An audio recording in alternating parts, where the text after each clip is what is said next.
สบายดียินดีต้อนรับเข้าสู่ช่องของโอเล่ชาแนลเนาะวันนี้มาจูบลมป่า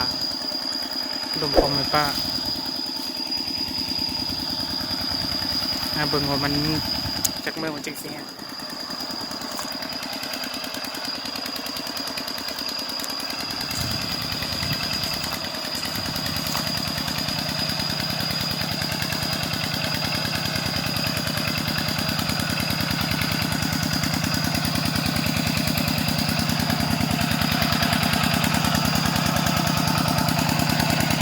ขั้นสองเครื่องนี่ประมาณจากมือนี่แห้งจากมือนี่แห้งดินั่นแหละผมมาแล้วมือเจ้าเลยเจ้าไม่ได้เลิกว่ะล้มไป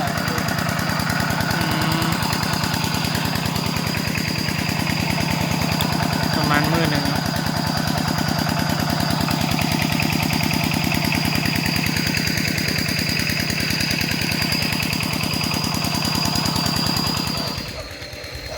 อัปเดตมือที่สอง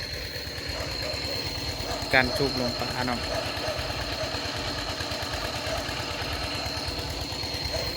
ได้ประมาณ 70%น้ำระดับนี้เลยได้ 70%แล้ว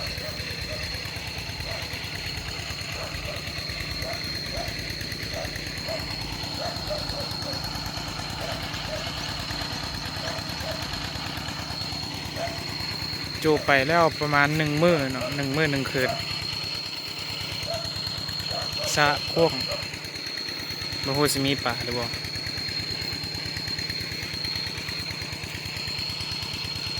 ติดตามเด้อ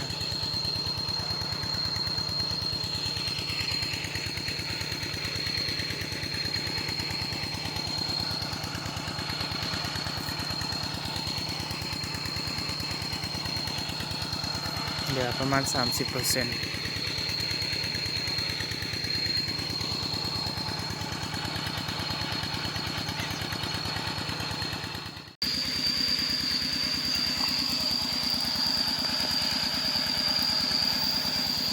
เนาะบรรยากาศจูบน้องมื้อที่2ถือว่าบกลงหลายมื้ออื่นน่าจะได้เก็บปลาเนาะ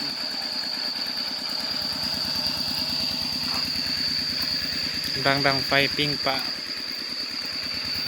ลาวานได้มื้อนี้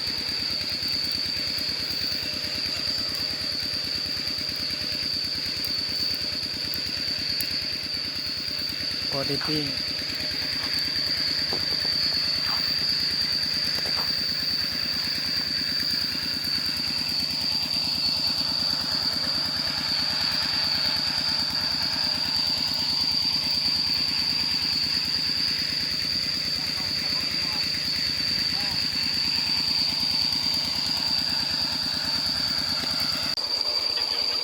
เริ่มแล้วเริ่มสามารถวานแหได้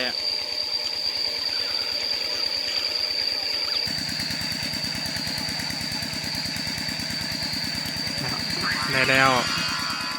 ได้มาแล้วตัวหนึ่งได้แล้ว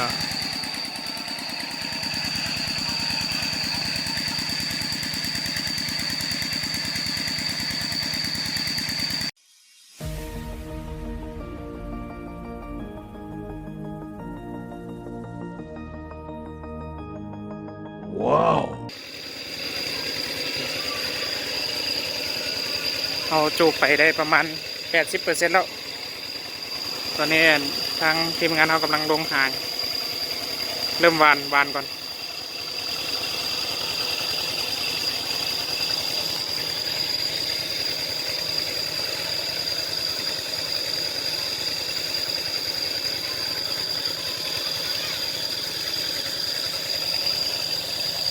ข้างนี้ก็เกือบแห้งแล้วเนาะมันเป็น2 สาต่อกันฝั่งหนึ่งเป็นฝั่งหนึ่งเลย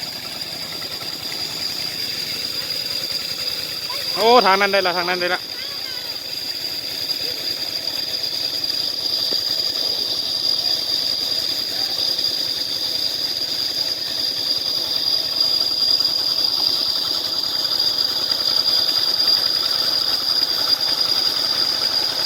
ทางนี้ได้บ่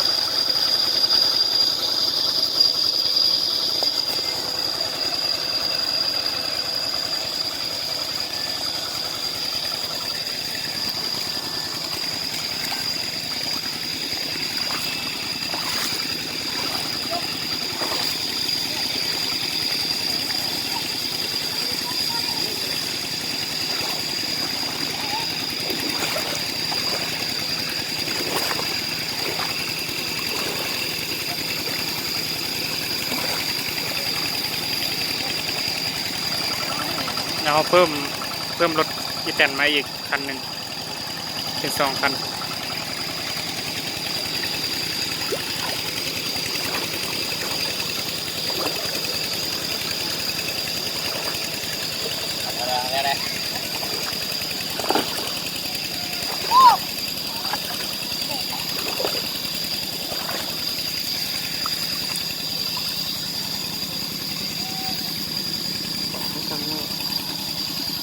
เหนียวยังบ้าง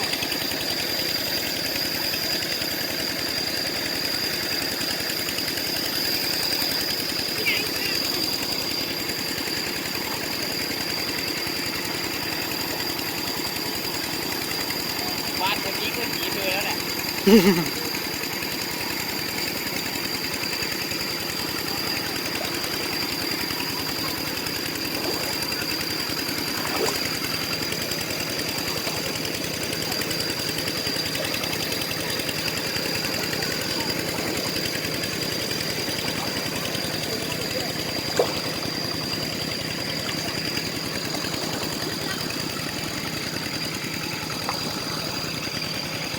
ต้องกระวานขึ้นไปเฮ็ดกินจำนวนหนึ่งแล้วเนาะลงมาวานใหม่ก็ได้อยู่ปลาคอ1 ตัวปลาดุก1 ตัวปลาขาวจำนวนหนึ่งปลาสะแงง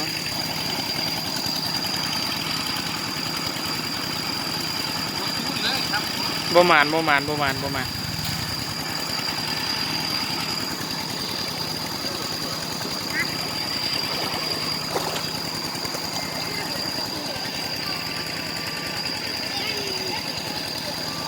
อันนี้แม่นการจบมื้อที่2เนาะ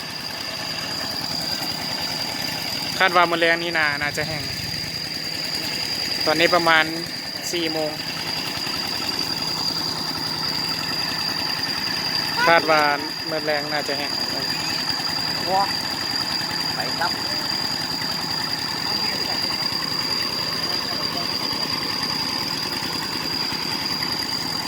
ว่าประคอติดแห่คนทีไปซ้ำ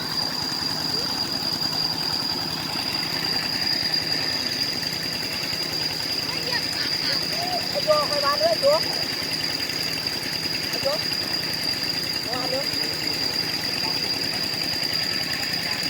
ทางนั้นเป็นทางเซียนดี้อันนี้เป็นเซียนโจ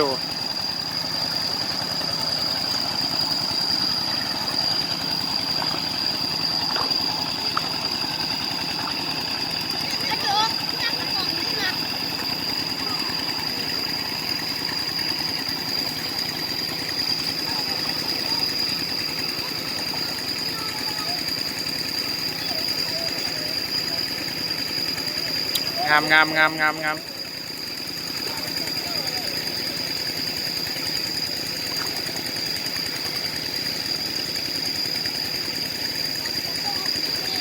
เบิ่งสิได้ปลาตองอีกบ่มื้อนี้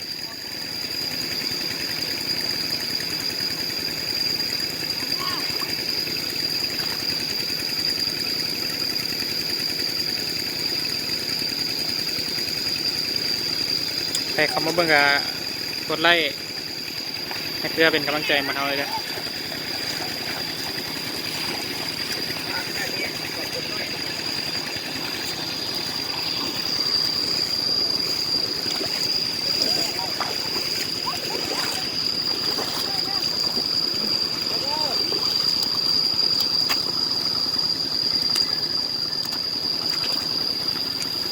ได้ปลาสะแยงเนาะเอาเนี่ย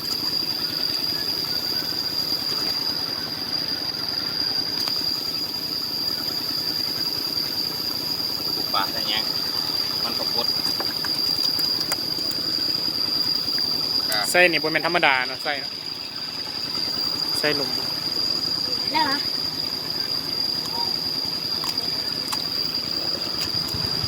นี่ว่าคน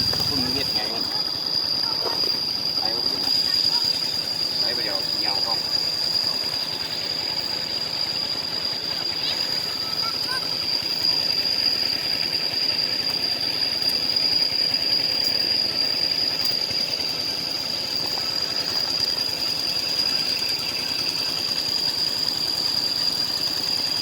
สมาชิกเก็บปลาเขาก็อยากหนาแน่นเลย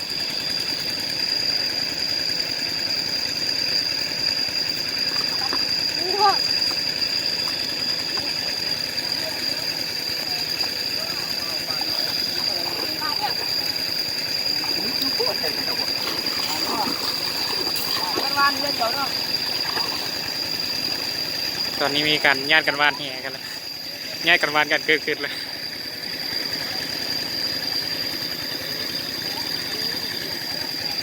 ทางเซนดี้ได้แล้วมานี่เลยเซนดี้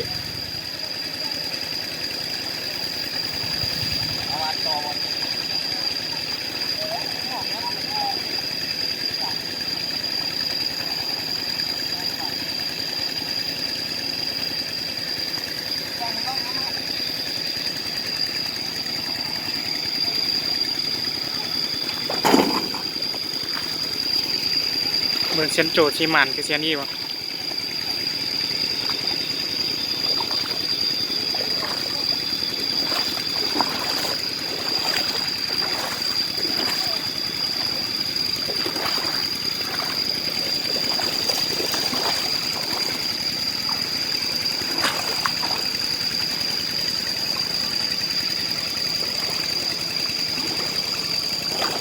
ไม่ไหว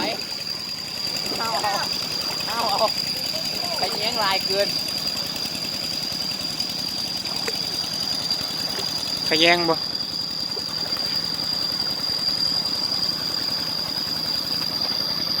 ได้แล้วไปยังปลาขาวโอ้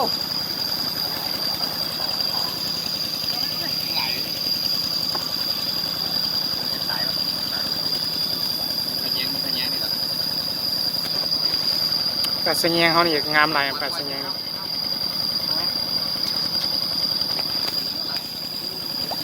ถ้าติดตามเบิ่งว่ามันเชียนคุ้มค่าป่ะ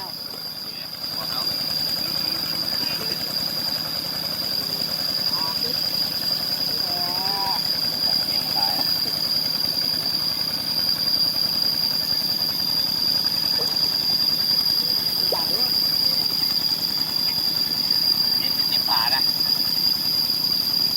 สางหนึ่งที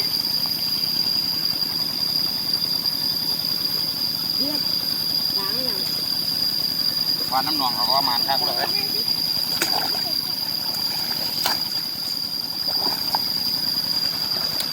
เถอะ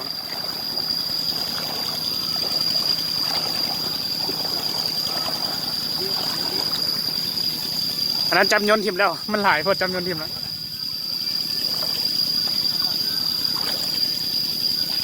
ขี้ตมจากว่านที่ลึกไหล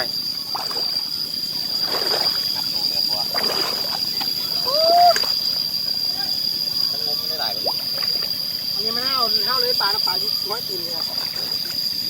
ปลาเป็นยังไงเดี๋ยวปลาเป็นยัง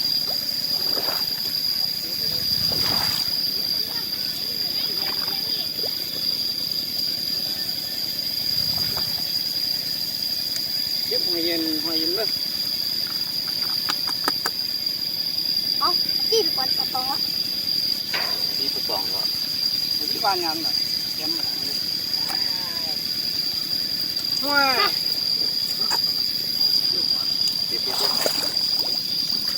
ตาบนโต๊ะเก็บเรื่องเนี่ยใส่ก็ให้ที่บ้างไอ้เต้ เทียบแล้วนะ เจ็ดตีแล้ววะบอกแล้วขยันมันก็ย่างว่าไปเข้าไปแล้วก็มือเดียวกระตองน้อยมัน กระเดือด โอ้กระเดิดใหญ่ๆเนาะ ไง โอ้แม่นบนปากกระเดือดเด้ไปวะ ปลากระดี นั่นนะ กระดีพวกมันกระเดิดกระดี นี่คือสลิดเท่านั้นมันสลิดมันลาย ตัวเจ้งจับแห่สูงอยู่ สิเต็มแล้วเนาะสิเต็มคู่แล้ว วันแห่หลุมโตวังเลยนะครับตัวง้อยตูบานเอาน้ำเต็มหลุมเนาะแห่แบบใหญ่ๆเนาะแห่12 ศอกเนาะ ได้สิ คนนั่นนะตกน้ำบ่มไปน้ำแห่ อ้อ เต็มภาพ เป็นไม้ยางที่ตรง